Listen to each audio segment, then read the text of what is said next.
Well, it looks like we can start. Welcome back, folks.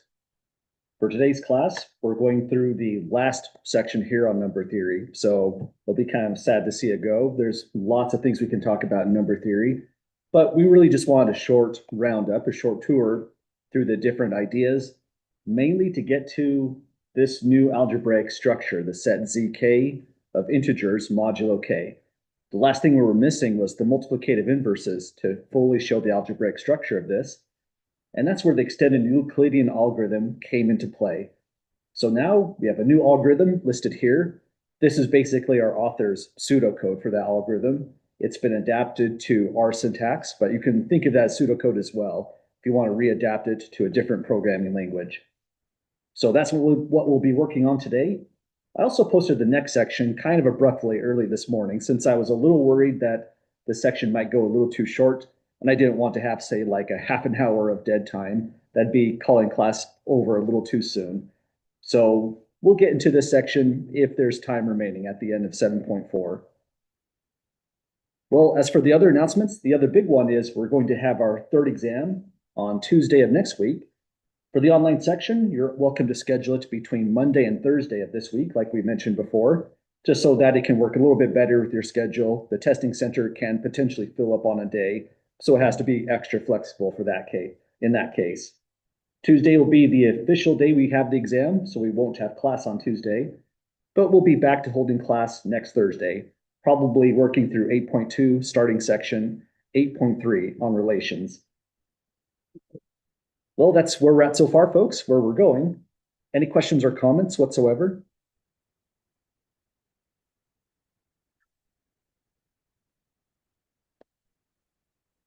Okay, well, let's get started. We're going to round off our last section on number theory. As the title starts, it's all about multiplicative inverses. Our core definition is right here in the middle. I felt like this definition is great to think about if we just think about an algebraic structure that we're all a lot more familiar with, the field of real numbers.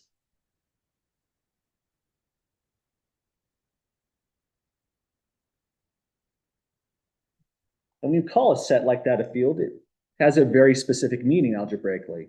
It means you have a couple operations defined, multiplication, addition. They have a lot of algebraic properties, say existence of a multiplicative inverse, or a multiplicative identity, additive identities, really all the things that you're very familiar with that we know we take abuse of for the structure of real numbers. Associativity, commutativity, distributivity, that's kind of a hard word all of a sudden, and so on. ZK is a brand new algebraic structure we're going to take a look at. It's not a field unless you make one big assumption on K. If K is prime, it acts just like R, same algebraic structure. So that's what we're really looking into. How do you get a multiplicative inverse if you're in this brand new set down below? And here's our analogy. We're all pretty familiar with algebraic structures on R. So we call the number one the multiplicative identity in the set of real numbers, because pick any real number x whatsoever, even if it's 0, 1 times x, returns x through multiplication.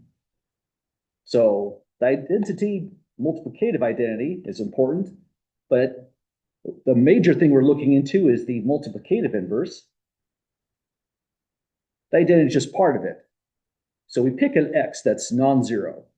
0 does not have a multiplicative inverse in our algebraic structures. So if it's non-zero in R set minus 0, then the number x inverse will be called a multiplicative inverse, because if we take x times x inverse, which is defined, x is non-zero, we get 1. We result the multiplicative identity. And every non-zero number in X will have a multiplicative inverse. So really all we're saying is divide when we write out multiplicative inverse in this kind of sense. The problem of division is now reframed as multiplying by the multiplicative inverse. And one reason we like to think about division this way is for talking about other algebraic structures, say ZK down here, or if you're taking linear algebra, if you're talking about matrix multiplication, matrix addition, we don't always just rewrite division whatsoever. We think about multiplying by the inverse instead. So just for a fast example, we can say 5 is in the set R non-zero. Its multiplicative inverse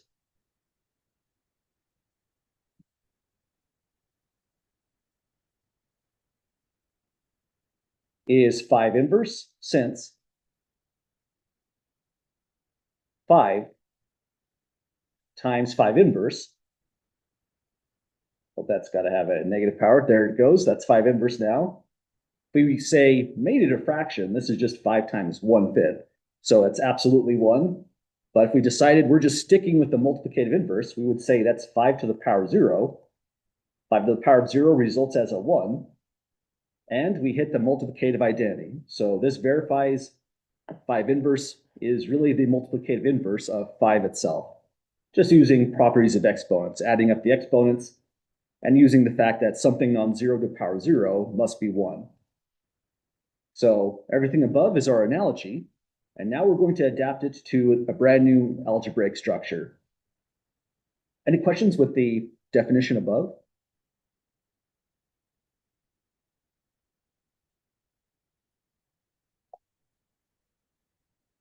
Okay, now we're going to turn to the finite set. R is uncountably infinite. It has a lot of structure. But if we're looking into finite sets with interesting algebraic structures, this is a pretty critical one. And really all the work we've been doing since chapter 2, investigating the modulus function, was to get us to this structure here. And we're going to investigate it even further in chapter 8 when we look into relations and equivalence classes. So far, if we look at zk, it's the set of these integers, 0 through k minus 1. For example, in example 1 below, if we say z7, z7 can be rewritten as 0, 1, 2, 3, 4, 5, 6, and we stop before getting to 7. And the way people think about this, zk, another name we could give it is, it's the set of integers modulo, or just for brief, mod k. So this would be the set of integers mod 7. When we say set of integers, we're talking about the entire infinite set of integers. But when you do mod 7 to all integers, these are the only possible outputs you would get whatsoever. Mod 0 is 0, mod 7, 1 is 1 mod 7, and so on. Once you get to 7 mod 7, you get 0 again. 8 mod 7 is 1, 9 mod 7 is 2. So this just keeps repeating itself in a cyclic way. So that's our set. We would like it to have a lot of structure like the set of real numbers, but it doesn't always have all the structures we want. Sometimes the multiplicative inverse just does not exist in the first place. So we're looking into, in these notes, conditions where it will exist. We'll check how to verify if the inverse really holds the property we expect it to hold, when it doesn't, and how to find the inverses. So that's the setup so far. And here's our new definition. N will be at minimum 2 as an integer. Grab an element A inside the set of integers mod n, Zn for short.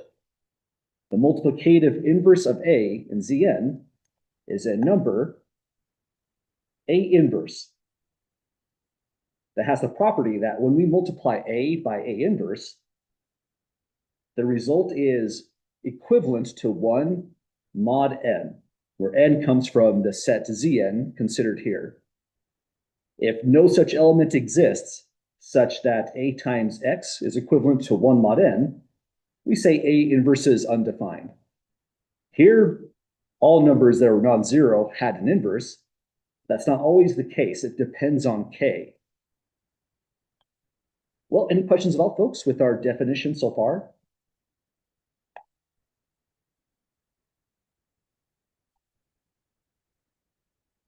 Okay, taking a closer look at that definition, sometimes that's the most confusing part right there, the equivalence mod n.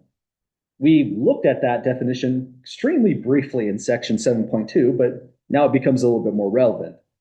When we say something is, use the word equivalence, let's use congruent to keep the verbiage the same.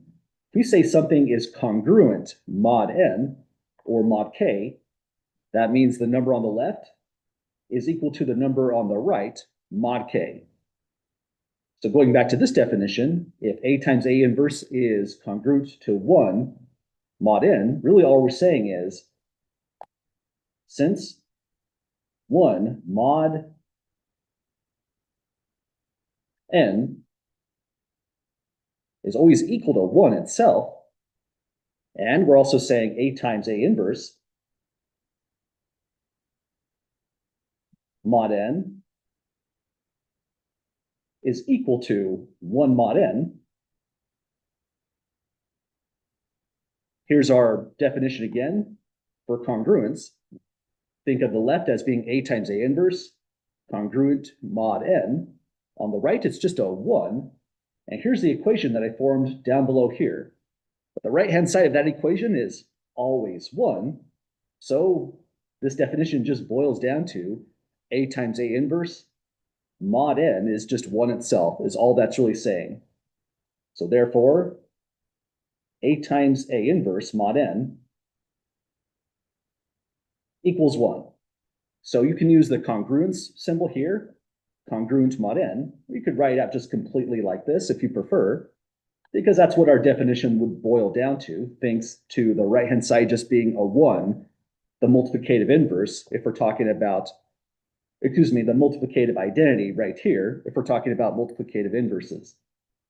So I'll usually use this notation here. It's a nice shorthand. It's just boiling down to saying A times A inverse mod n came out as a 1.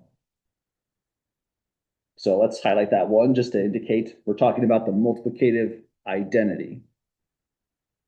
So that's the full definition. And all we're going to do here is just a fast check, thinking about how the definition works. The claim is that 5 inverse, so in the inverse of this element in Z7, is 3. And it's claiming a lot. It claims that inverse exists. It turns out that if the inverse exists, it's unique. There can't be multiple inverses. And we're also saying it's 3 at the same time. So let's do our check here. Pretty much all we're doing is tracking through the definition. If we're talking about 5 inverse, the A value up there is 5. Multiply it against our supposed inverse, 5 inverse. This would be just 5 times 3.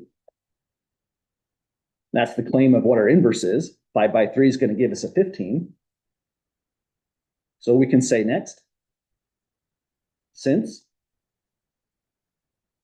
15 mod n, we're checking for congruence mod n, but our n value here is a 7 in this problem. Since 15 mod n is 1, that's our verification. We had to get this to come out as exactly 1, so we can say for short, therefore, 5 inverse equals 3 in Z7.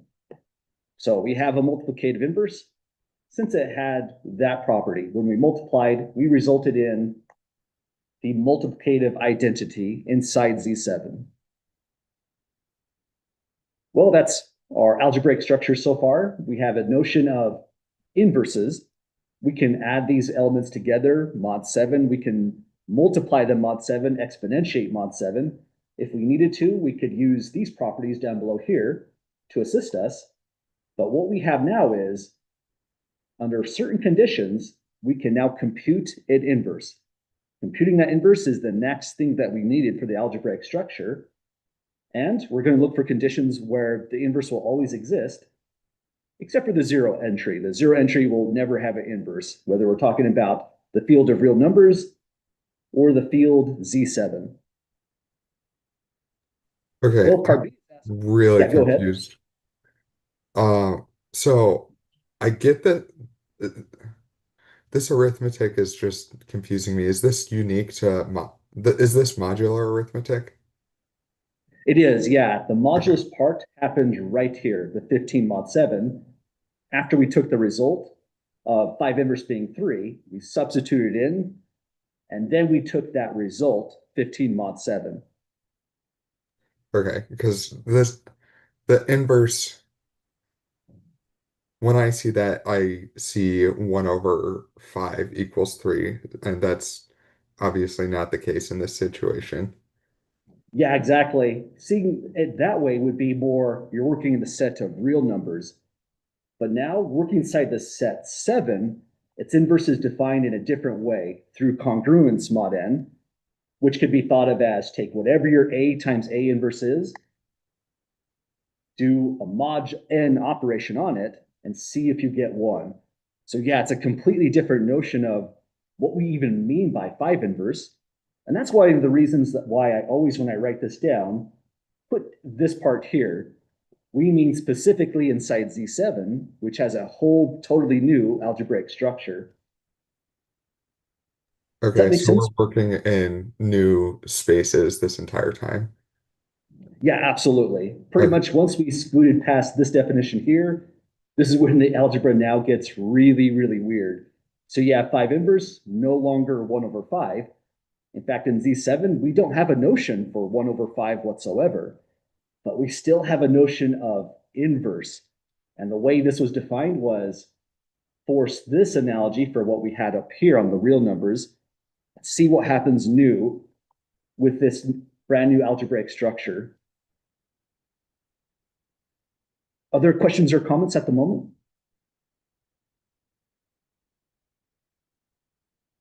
Is it ever possible that there's multiple inverses?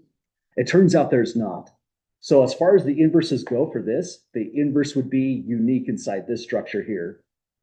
And that is also another thing that's analogous with what happens in real numbers. For real numbers, spotting inverse would give us a unique inverse. If we go to a different algebraic structure, say matrices that are square, they would also have a unique inverse at the same time as well. And so this would follow that same kind of idea. If there's an inverse, if it does in fact exist, it's unique. That's good to put down on paper as well. Let's mention that. If the inverse, A inverse in ZK exists, then it is unique. Other questions about that so far? So because ZK is a finite set as opposed to like R, this means that we can get every single inverse in a second vector, right? Sometimes. For this particular one, Z7, yeah, aside from zero, every single one of these entries will in fact have an inverse. The inverse of one is itself. And when we said five inverse is three, we're also getting that three inverse is five. So that's kind of interesting in a certain sense. So every one of these integers will have an inverse. But it's not the case in Z4. There's something fundamentally different when we go from Z7 to something like Z16, Z20, Z38, anything like that is way different from this structure. So sometimes inverses exist for all non-zero entries. Other times they fail to exist. And the key observation is primality. If that seven here, or whatever the K happens to be, if it's prime, there will be an inverse for all of the non-zero entries. Every one of these is invertible for prime K. But once it goes composite, we have a problem. Some entries may have an inverse, some of them probably do not. So anything can happen in this set. This set starts to become more complicated than the one that had the prime, it turns out. Does that make sense with that answer there? Or any other questions so far? It doesn't make sense, but I think it will in a bit. Gotcha. Let's try out what goes on in Z4 and then loop back to that question again if it doesn't resolve what's going on with that one. We're also going to look at what's going on in Z5 by looking into the structure of multiplication inside this set a little bit more closely and finding all of the inverses for every single element that's non-zero inside that set. So far, inverses, they're weird things. In linear algebra, they're plenty weird as well. Not every square matrix has an inverse, but the set of all matrices of the same size even if they're non-square or square themselves, are interesting algebraic structures. And this is sometimes a lot of people's introduction to the first algebraic structure, kind of like the real numbers, but the algebra is very, very different for certain operations, inverse being one of those particular operations. So let's think about this definition further. Inverse exists if when we multiply and look into congruence mod n, we come out with 1. To see what happens inside Z4, what goes wrong in this set, we're saying a particular entry, 2, does not have an inverse whatsoever. First thing we'd want to do is just write down the set to make it feel more concrete. Z4 is the set that goes 0, 1, 2, 3, and then we stop. Just like how we defined here, ZK is this set, but thinking about modulus, that's the key operation that organizes the set. This is the set of all integers con mod 4. When you take mod 4 of all the integers, the entire infinite set, this is all you get, all possible outputs. So now to check that 2 does not have an inverse, we can just do an exhaustive search. We can take 2 times 0 just for the sake of completion, but 0 turns out it can't be an inverse to anything. But just for a process, let's write it out anyways. We hit an inverse the moment we get 1 mod 4 because we're inside Z4 this time. So if we can hit that 1 when we multiply by the entries, whether it's 1, 2, 3, or even a 0, this question becomes a lie. We would have found an inverse. So here's our start of our exhaustive search. Take 2 by 0. It becomes 0, and 0 mod 4. Well, 0 mod 4 is just 0. That's the remainder after division by 4. Then we continue our search. Take 2 times 1, which is 2. Mod 4 is 2. Likewise, 2 times 2 is 4. Mod 4. Well, that's back to 0 now. 4 divides evenly, so no remainder. And now 2 times 3 results in a 6, but 6 mod 4. Remainder after division by 4 gives us a 2 out. And these are all the possible entries when we took a value here, 2, times any other value. We're trying to find the inverse, but we never ever hit a 1. This means for all, let's call this, how about B, playing the role of the A inverse in the definition above, for all B in Z4, 2 times B is not congruent mod 4 to 1.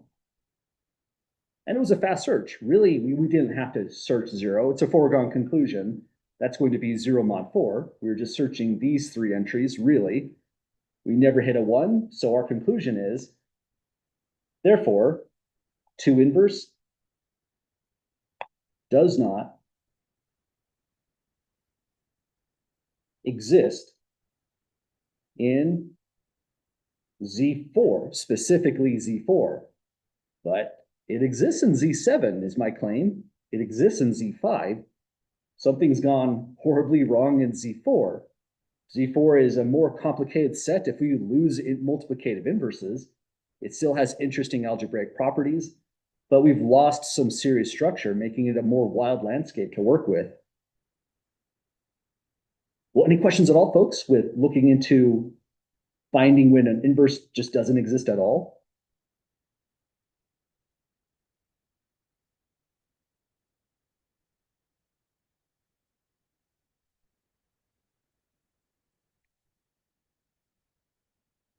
Okay, well, so far, example 1, part A and B, it's all about that definition there.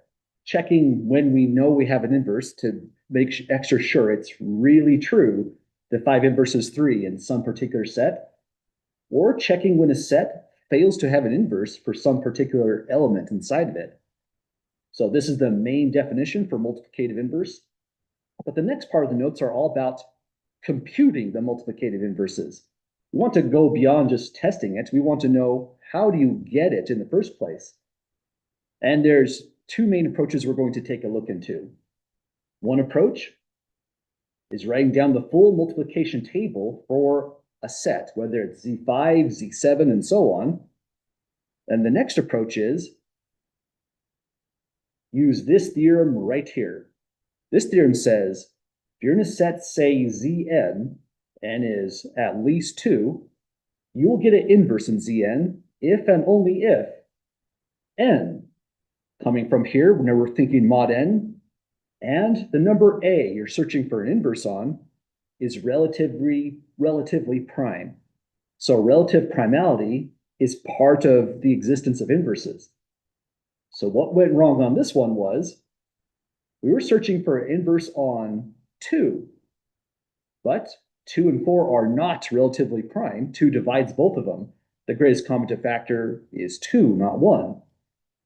So what that theorem is telling us is, well, the inverse of 1 will be 1. 1 and 4 are relatively prime. 3 will have an inverse. We would have to find it to see what it is. Looks like it's itself. 3 times 3 is 9. Mod 4 is 1. So 3 has an inverse inside that set. But 2 is other than 0, which never has an inverse. 2 is the odd one out, losing the inverse.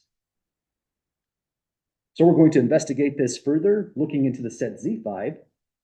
But when you think about that theorem down below, let's pull it up for just a moment. Wait, so 1 can be relatively prime? It could be considered relatively prime to, say, 4, yeah. Because you could write out greatest common divisor of 1 and 4 equals 1. And then in our definition for relative primality, I think that was this right here. Where'd that go? There it goes. If the greatest common divisor comes out as 1, then we say that integers, whatever they are relatively prime. And the only requirement is that they're positive integers themselves. So you could say always relatively prime to any other integer. Yeah, exactly. Even itself as well. So 1, 4 relatively prime, 1 and 1 is relatively prime, and so on. That tells us in any of these sets we write down, whether it's Z4, Z7, Z5, 1 always has an inverse. In fact, it's itself. That's because it's relatively prime to the number here, no matter what. Does that make sense about the relative primality? Yeah. Awesome. Thanks for asking about that. And again, that's a pretty interesting definition right here. This is going to tell us when multiplicative inverse exists in the very first place. But it has one immediate consequence. If you put a prime number there and write out Z5, it's 0, 1, 2, 3, 4. None of those numbers are a multiple of 5. They're automatically relatively prime to 5 because 5 is prime itself. That's what the corollary is saying. If the number you put here, that's the P number, is prime, then every non-zero element inside the set, ZP, will automatically have a multiplicative inverse, no matter what. So things go funny if there's composite here, like in Z4, but if it's prime, like Z7, this one has an inverse for all elements except 0. So same idea with Z5. We're going to find all those inverses. All this tells us is that the inverse exists. It doesn't tell you what it is. So we're going to show how to find the inverses using this strategy here. Well, this is the strategy, using the full multiplication table of Z5. Other questions or comments so far?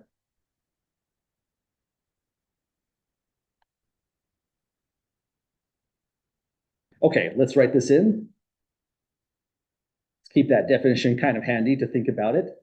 The algorithm that I'm sort of hiding for the moment is really just our method for finding the inverse if we're not using the by hand strategy right here.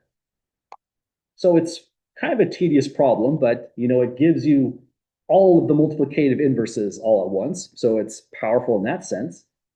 What we have to write down is probably what we should start by writing down is what Z5 is, just to give our subconscious some time to chew on this.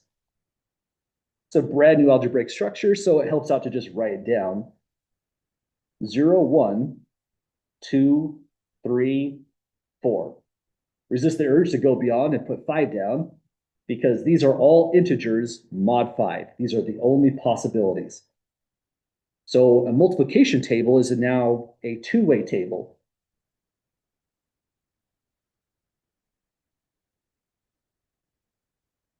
Kind of similar to when we were doing, say, truth tables in a certain sense.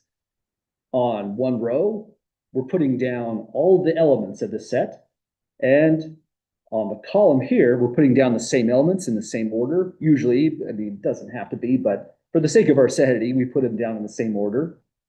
Go 0, 1, 2, 3, 4.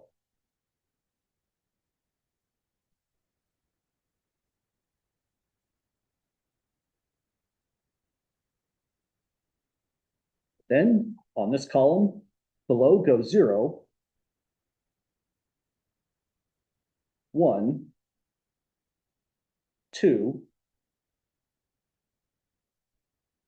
3, 4 as well. So now we have Z5 represented as a row, as a column, and we're doing the operation here, multiplication. You know, doesn't hurt to just emphasize what that dot is indicating. So we're just using the operation of multiplication. We can make the same table if we want to say, investigate instead, addition, subtraction, and so on. But the interesting one in this entire section is multiplication. We're thinking about multiplicative inverses. And so now we have a bunch of cells to fill out. But this actually goes a little bit faster than you might think. So let's get computing. Any questions first on the structure?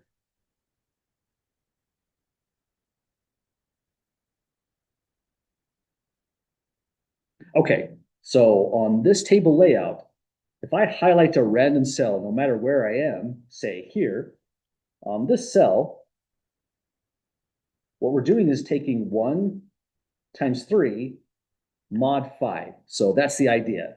Let's write it down on paper just for the sake of notes. Inside the table, meaning excluding the top row, the left column, inside the table,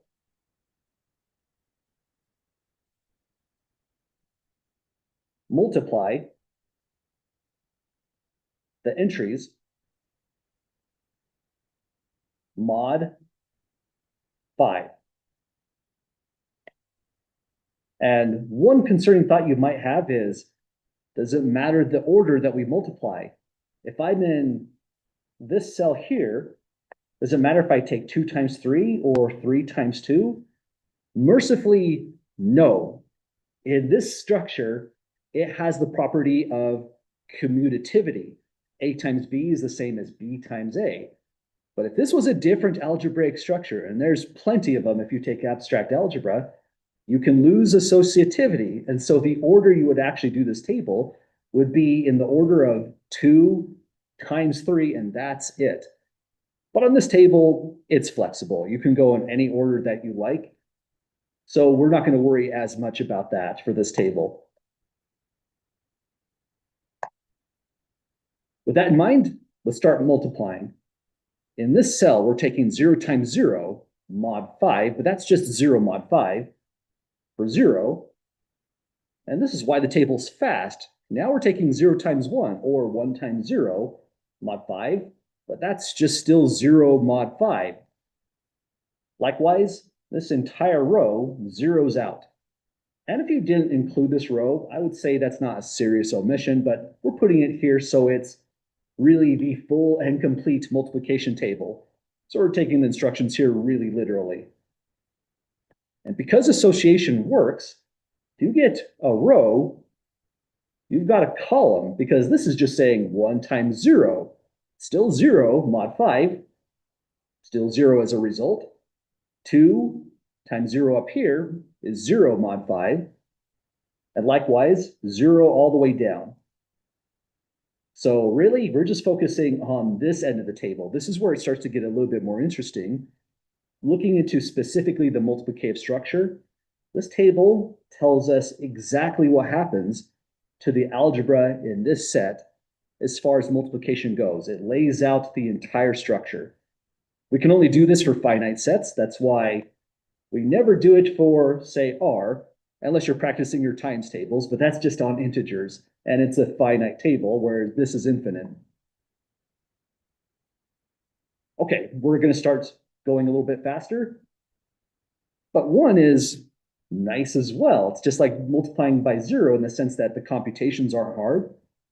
In this cell, you're taking 1 on the left times 1 up, so it's 1 times 1 for a 1 again, mod 5.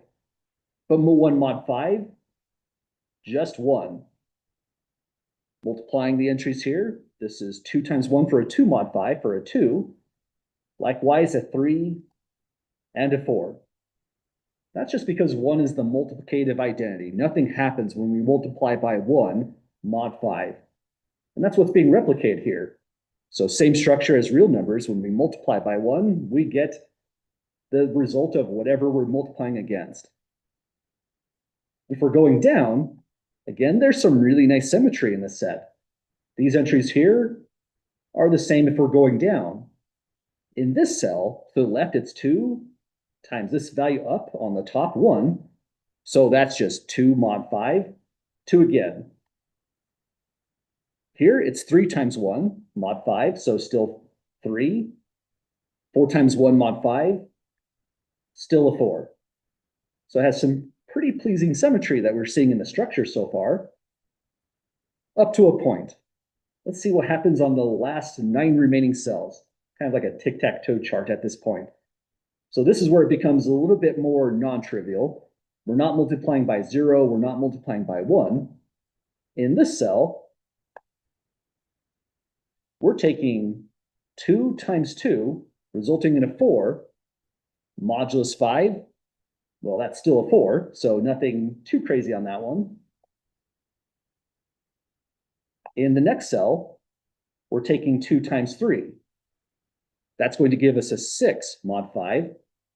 That means it comes out as a 1, and that's telling us something about inverses the moment we hit a 1.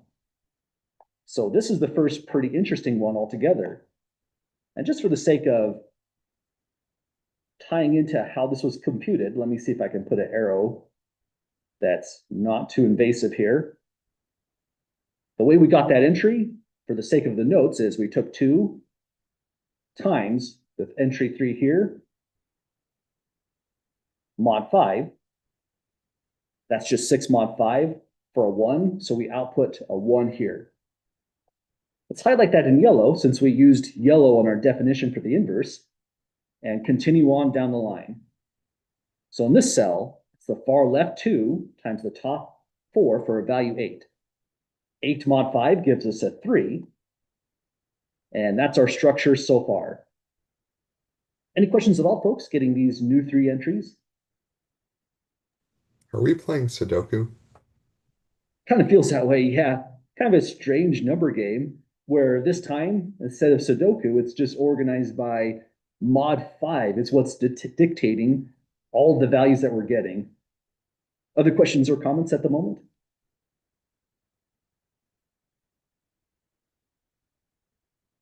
I only asked Okay. that because this seems to be an interesting pattern where we'll have in each column or row only one unique set, if that makes sense, or one unique Yeah, you pattern. mean all the values are unique, is what you mean? Well, because in that row it's a 1, 2, 3, 4, um, and then the column is 1, 2, 3, 4. But then on row 2 we have 2, 4, 1, 3, and then that column will be 2, 4, 1, 3. But we don't have that same uh rep. I think my pattern matching is going into overdrive. Gotcha. That's good. There's a lot of structure here. Essentially, all we're doing is thinking about what is Z5 with specifically one operation. And the more patterns you see, the more structure you're really understanding for that new algebraic landscape, integers mod 5 on this one. But yeah, thanks for that comment. There's kind of a lot going here. And really, once you've got the 413, you've got these values for free once we're using the pattern seeking strategy on this. Because the way we got the 1, it was 2 times 3. But in this cell, this is 3 times 2. And mercifully, in Z5, 2 times 3 is 3 times 2. Plenty of algebraic structures, like we mentioned, where that's not true. That's kind of concerning in a way. Losing associativity sounds like losing something extremely fundamental by everything we know about algebra, but it can happen in matrix multiplication. Non-associative. A times B is not B times A for matrices. But here we have nice structure. This is 3 times 2 for a 6. Mod 5 is a 1. Then 4 times 2 is what we get on this one, but we've done that before, right? That's 8 mod 5 for a value of 3. You know, I want to highlight just this one as well, just to think about the multiplicative inverses. I neglected that one there. So now we're just down to the 2 by 2, but it goes pretty fast once we see how this pattern goes. On that red dot, it's just go to the row, go to the column, 3 times 3 for a 9. 9 mod 5 is a 4. Then over here, this is 3 by 4 for 12. 12 mod 5 is 2.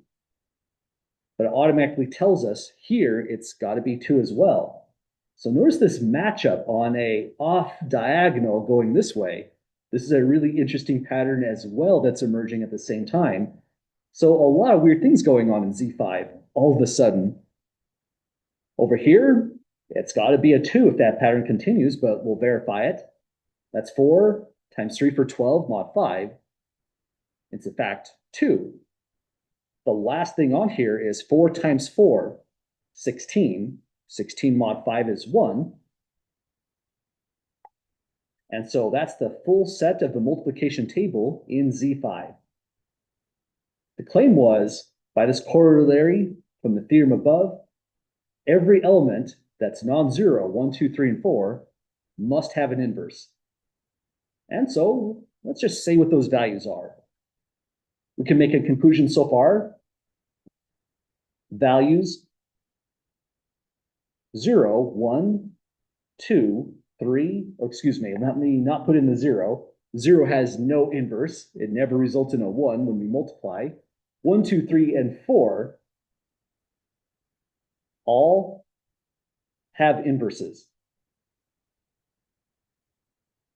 And let's pull the definition down just for a quick view. Here's the core definition for finding an inverse. We get an inverse whenever we took something times another value, mod 5 in our set, and got a 1. And so 1 times 1 results in 1 as well, mod 5. So we can say 1 inverse is 1. In these sets, that's always the case. 1 is its own inverse. Same for the set of real numbers. 1 is its own inverse as well. Then when we go to the next element, 2, we're seeing what value is going to give us a 1 when we multiply it mod n. So 2 multiplied by 0, 1, 2, 3, those are not 1, but we get a 1 here. So this tells us 2 inverse is 3. And then down the line, if 2 inverse is 3, I think we mentioned that on our example 1 part A problem, that means 3 inverse is 2. You could just invert this twice and get 2 itself, and then an inverse falls on 3. The table's saying it 2. 3, when we multiplied by 2, gives us a 1. So this tells us that 3 inverse is in fact 2. These always flip around. It's not going to be true for every single algebraic structure. Hang on, let me take that back. That is true for inverses as a concept. So this is a property that will always occur. Take back what I was about to say there. That was going to be very false. And the last one, 4 has to have an inverse. It's guaranteed. We have to go all the way to the right. 4 is its own inverse in this set. So 4 inverse is in fact 4. Well, we did it, folks. That's the way to actually compute inverses. It's tedious if this was like, say, Z32, right? This would be painful. We could get it done, but it feels like busy work. So if you're ever asked to do this kind of problem in homework or exams, it's not going to get too big and messy. Any last questions or thoughts at all, folks, thinking about these inverses?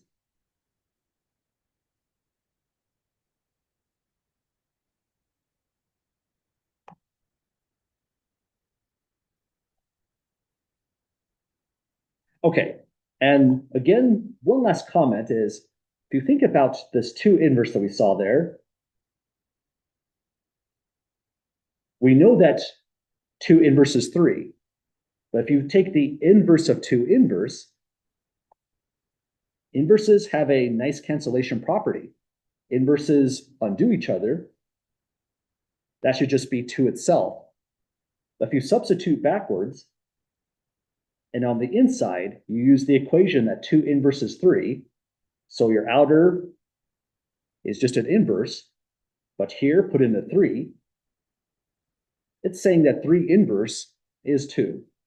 So the moment you have this equation, put the inverses on both sides, you get that equation. The inverse of 3 is 2. So there's another kind of nice symmetry that we get as far as inverses themselves are interested. So this question, if we were following it verbatim, it just said, compute the multiplicative inverses of all values in Z5 for which inverses exist. This is our main answer, our main conclusion, and this was just the strategy to get those inverses. Well, what we're going to do next is investigate how do you find these inverses if this is Z500. Well, plenty of things won't have an inverse. That's when the elements are not relatively prime with 500. But when there is an inverse, this theorem doesn't tell us how to compute it. Neither does the corollary. And this strategy is painful again if you're going as high as 500. We could probably code it up in some kind of way to give us a table and then try to investigate it row by row. That's tedious in its own way. So this is where the next algorithm is going to come into play. It will show us how to compute the inverse without always having to write down a table like this. So next part of the notes is our next algorithm in our chapter on number theory, and really our last big algorithm we're going to take a look into. It's really pretty short and sweet, but that's because it's making a function call to something that was a little bit more complicated. We traced this in 7.3, and that's, I think, the hardest trace we'll do all semester long on the extended Euclidean algorithm. And so here's the process. For any n greater than or equal to 2, and any element a in Zn, n not necessarily prime this time, it could be 10, 500, for example, this algorithm, inverse an, will return the value of a inverse in Zn if it exists. So there's ways it fails to exist, and let's investigate the algorithm just to see what it does. So we make a function call to an. So a is in Zn and is greater than or equal to 2. This also tells us that a is smaller than n, strictly as an integer. Well, outputs the inverse, again, if it exists. And the very first thing the algorithm does is make a function call, storing values x, y. Our author called this r in the last section. He's switching it to d.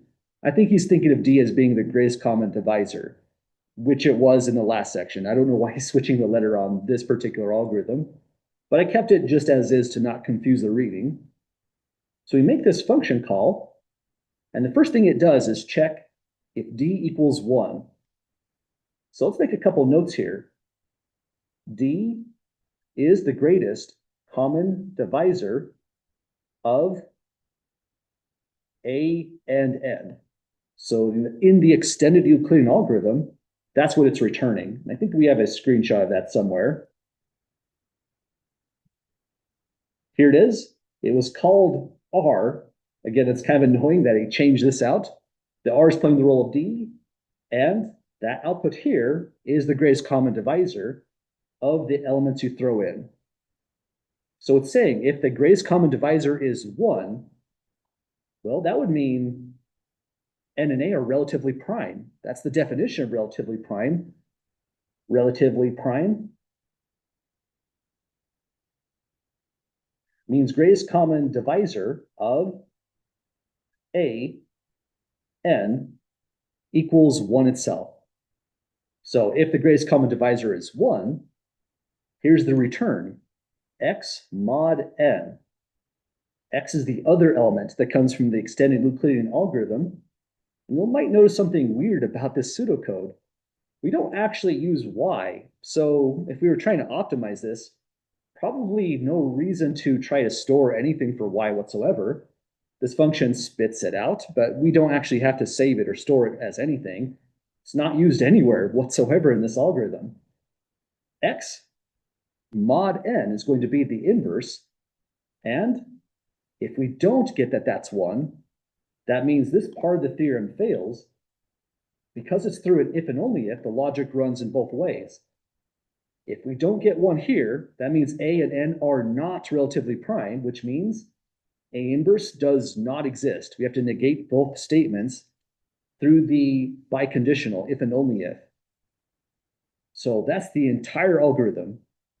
Kind of fancy in a certain set because it, once again, hides a lot what's going on inside the Euclidean algorithm, which also has to make function calls to modulus and floor to work that algorithm all on its own. And if we're tracking it through, finding the 5 inverse in Z7, we actually checked, as our first example 1, that it's 3. This is what it looks like. That's the first function call to extended Euclidean.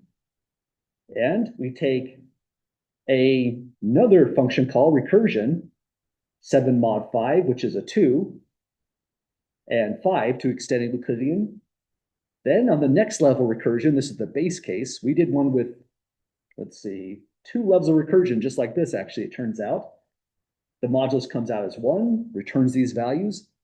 The author is kind of just speed running the trace of that execution, recombines through the Euclidean algorithm these values, does it again, returning to the final function call, kind of like how we did in class, but the author is doing it extremely in a paraphrased way.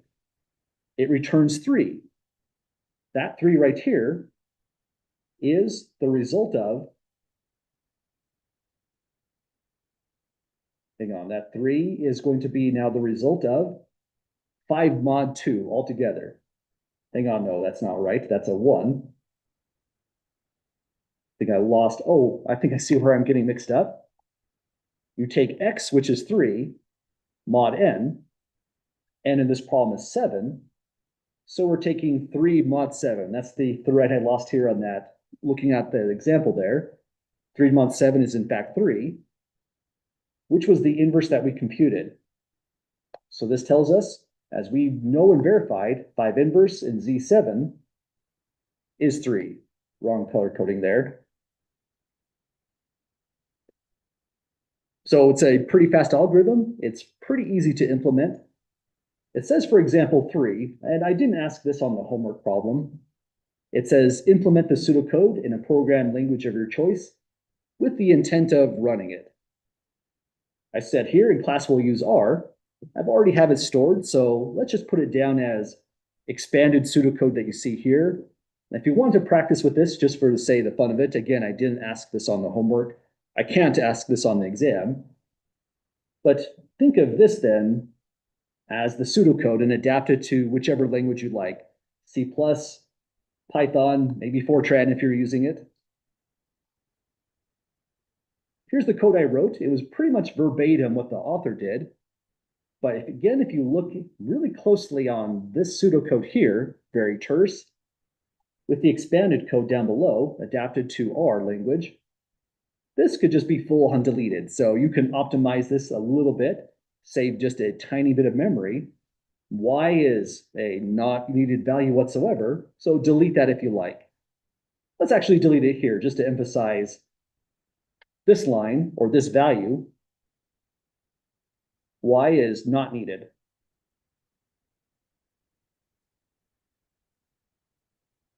So that's what the pseudocode would look like in a slightly expanded form.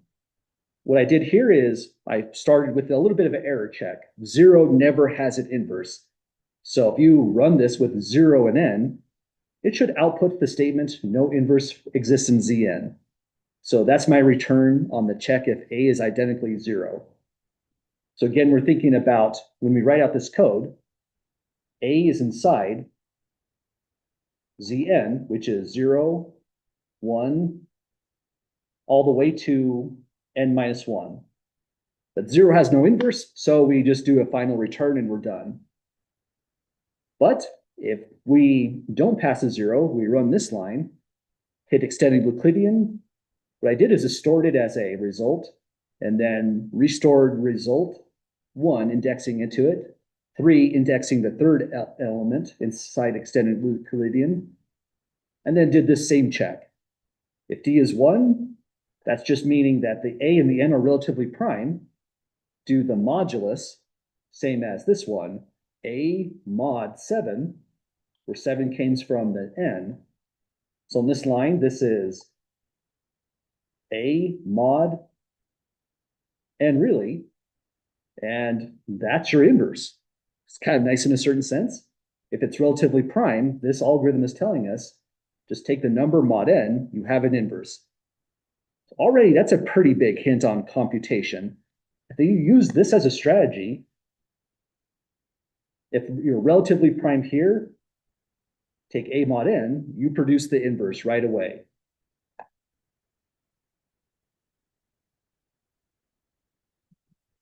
And if it's not relatively prime, no inverse exists whatsoever, and our work is done. Well, any questions at all, folks, about thinking about the algorithm 2 different kind of ways?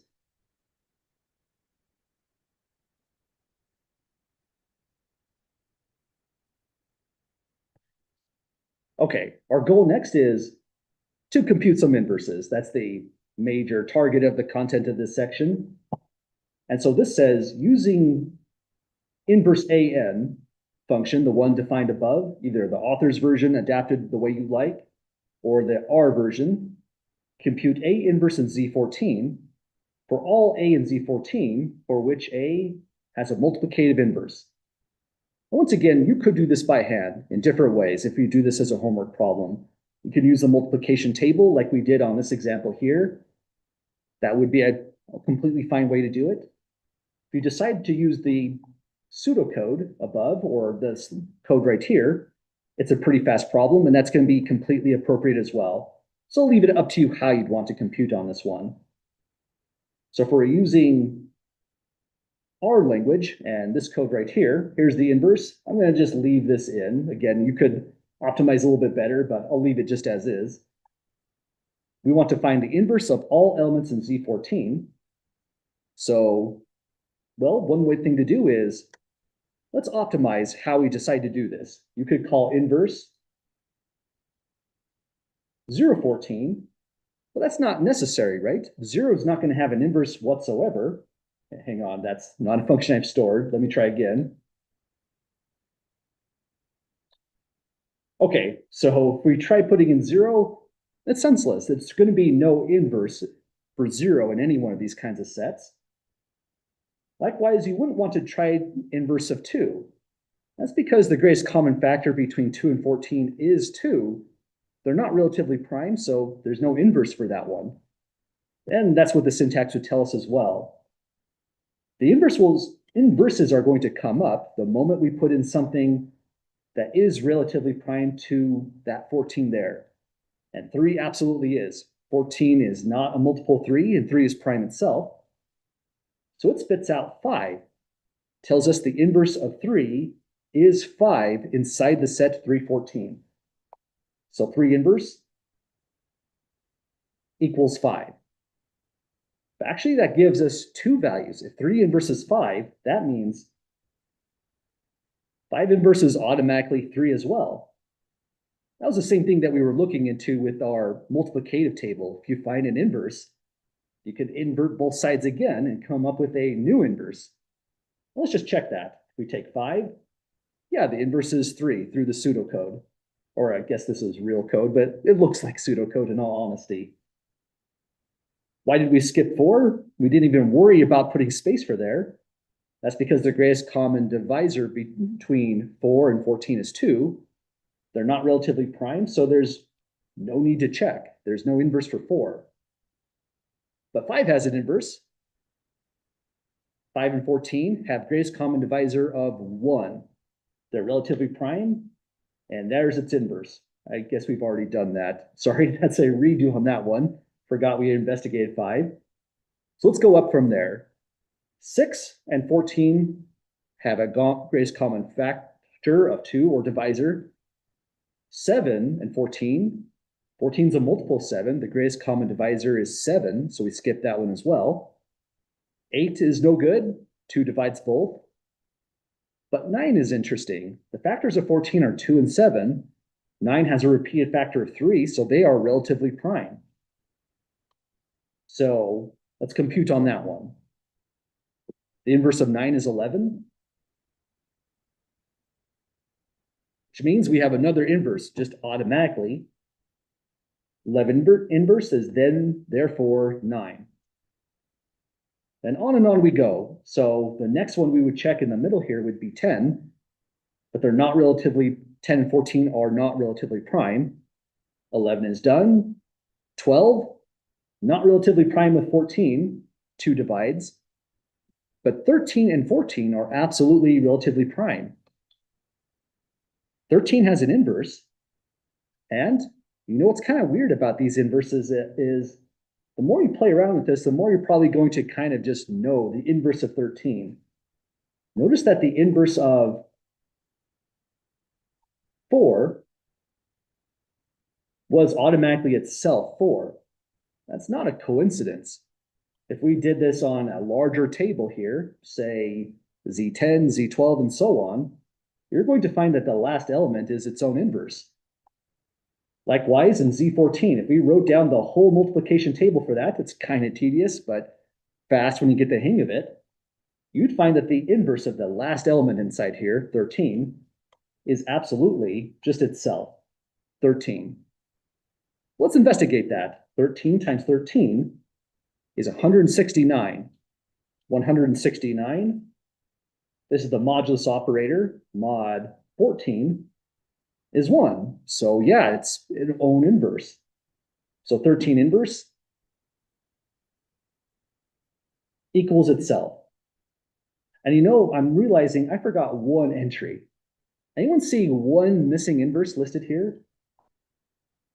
1. Yeah, good call. Thanks for spotting that. I mean, if you missed the one here, I don't know if I would honestly take off a point. That's a weird one to leave off. But it's clearly said verbatim for all A inside Z14, find the inverse. So I really should have started with 1 inverse equals 1. I'll just kind of squeeze it in here on the left. So 1 has its own inverse, so does 13. And these are really the only 2 pairs of other inverses that exist inside of Z14. Well, we now have a great concept of what inverses look like. This is a pretty weird algebraic structure like we mentioned, but we'll be revisiting it even more in the next chapter when we look into this relations and equivalence classes. This is a common structure to go back to think about those new concepts. Any last questions or thoughts, folks, so far before we take a look at the last example?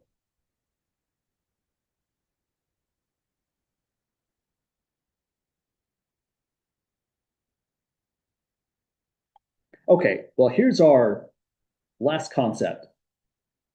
It's in the same similar vein of what we were trying to do, find inverses. And Fermat's little theorem is a great little tool for a specific scenario in coming up with a fast inverse. When we say P is prime, in ZP, all non-zero elements are guaranteed to have have an inverse. So start with prime in ZP, P prime. Let A be some entry that's non-zero, so it's invertible. And you get this interesting formula. A to the power P minus 1 is congruent mod P to 1. There's another way we could restate that. We could say starting here, AP minus 1 mod P is exactly 1. That's all Fermat's theorem is really saying. If you look at that even more closely, this condition is equivalent. That's last equation is true if and only if you take A times AP minus 2. A times AP minus 2 is mod P equal to 1. So this would then tell us, if we look at it even closer, A inverse is equal to A to the power P minus 2. So this is, in terms of inverses, all Fermat's little theorem is trying to say. And we try to specify little theorem when we say this one, because if you say Fermat's theorem, a lot of people are going to assume you meant Fermat's last theorem, which is one of the most incredibly deep results about number theory, with a horrendously long proof using tons of branches of mathematics to prove that statement. So we don't mean Fermat's last theorem, we mean this theorem. We call it little theorem just to be specific. And Fermat's little theorem loops in with computer science in a fantastically big way, the way that impacts pretty much every one of us. Fermat's little theorem is used in public key crypto systems like the Rivest-Shamir-Alderman algorithm, the RSA algorithm for security. This algorithm has been really beefed up a whole lot.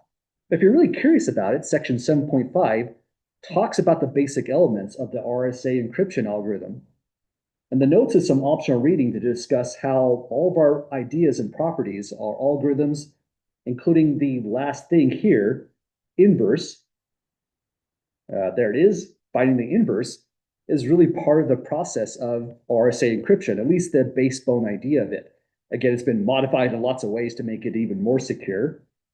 And Fermat's little theorem, it's the proof that RSA encryption works the way we think it does. It's all about finding primes, and the inverse process is used in decoding things. So section 7.5 has a pretty nice little wrap-up of that. All we're doing here is just investigating Fermat's theorem a little bit more, seeing exactly what's going on.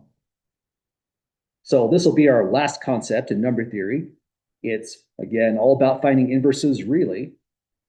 And we'll look into this in the specific case where we're looking at P as 7. That means the algebraic structure is ZP equals Z7, which is 0, 1, 2, 3, 4, 5, and 6. And we want to verify the theorem really holds the way it says it does, as we see up here. We're visualizing it with the mod operator explicitly written for 3 particular values. A is 3, 4, and 5. So let's try this out, starting with A is 3. The way the theorem goes is we take A to the power P minus 1. It's got to be equal to 1 mod P, or congruent to 1 mod P, however you'd like to say it. So A power P minus 1 is going to be 3 to the power of 6 altogether.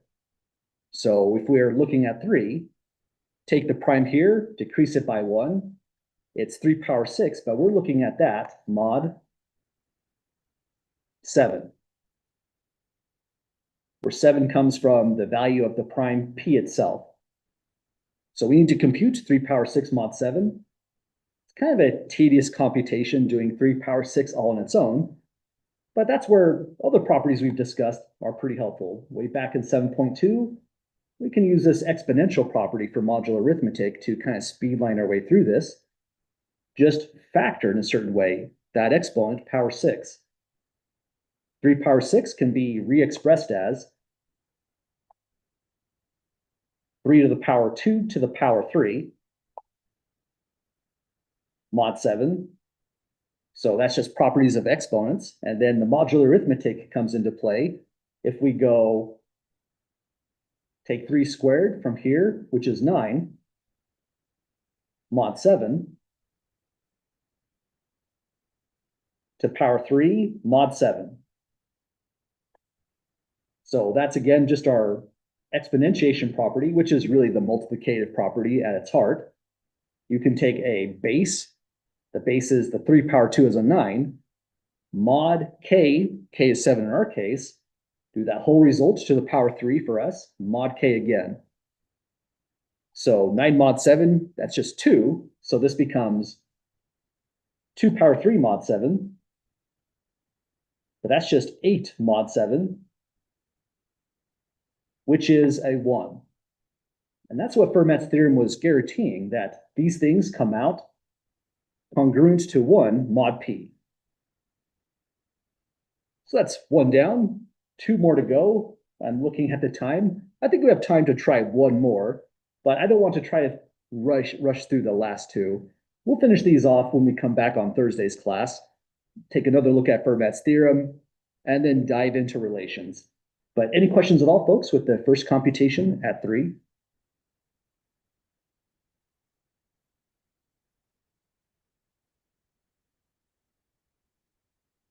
Okay, let's try out another one. If we're trying at a is 4, it means we're verifying that a power p minus 1, which is 4 power 6 mod 7,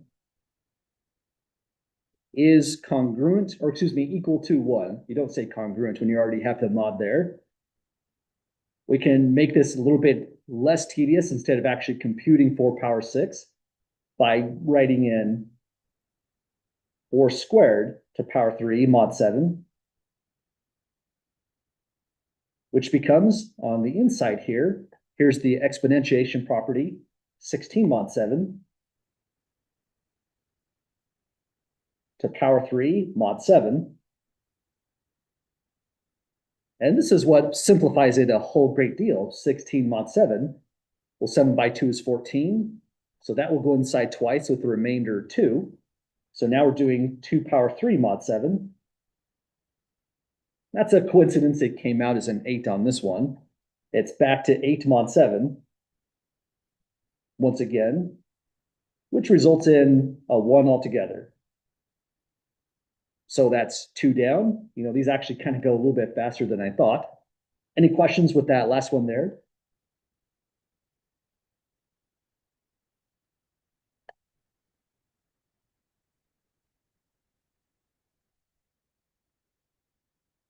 Okay, I was kind of worried for time, but you know, these kind of go a little bit faster than I would have thought on paper. So if we do one last one, this is verifying AP minus 1, where A is now a 5 to power 6 mod 7. It's a pretty decent review of properties of modular arithmetic. And on all of these, you could have went 4 power 3 to power 2, but the inner base would have been just too large if we went that route. That's the only reason I'm putting power 2 on the inside, to keep the problem small. So I'm not doing, say, 4 power 3 mod 7. I'd rather do 4 power 2 mod 7. That's easier.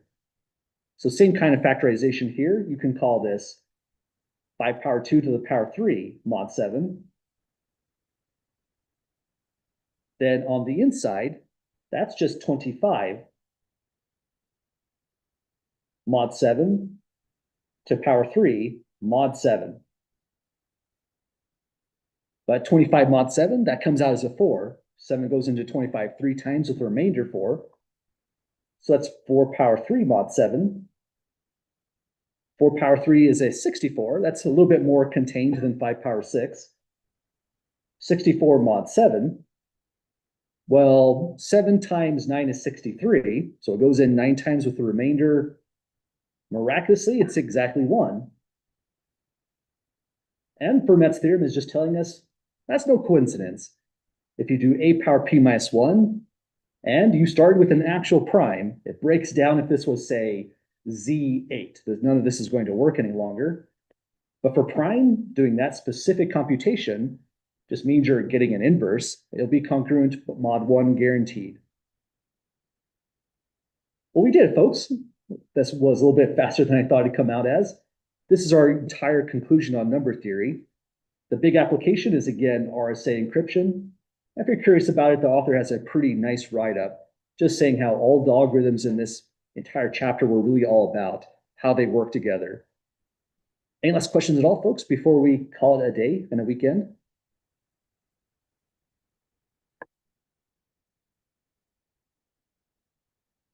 Okay, well, we're coming across our next exam on next Tuesday. So if you have any questions, once again, don't hesitate to ask, whether it's over the weekend. I'll be checking my email every morning. If you're getting caught up on homework, I'll be trying to get caught up on grading them as soon as possible as well. And even if you send me stuff, say, really late on Sunday night, I'll make every effort to have it fully graded on sometime Monday to get it in before Tuesday.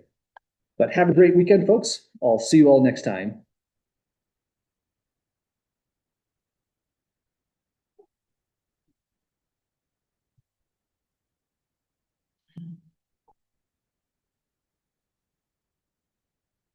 Thanks.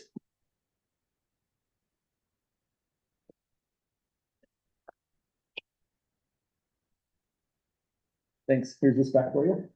I'll get a scan and just send back to you over the weekend when I grade it. See you later.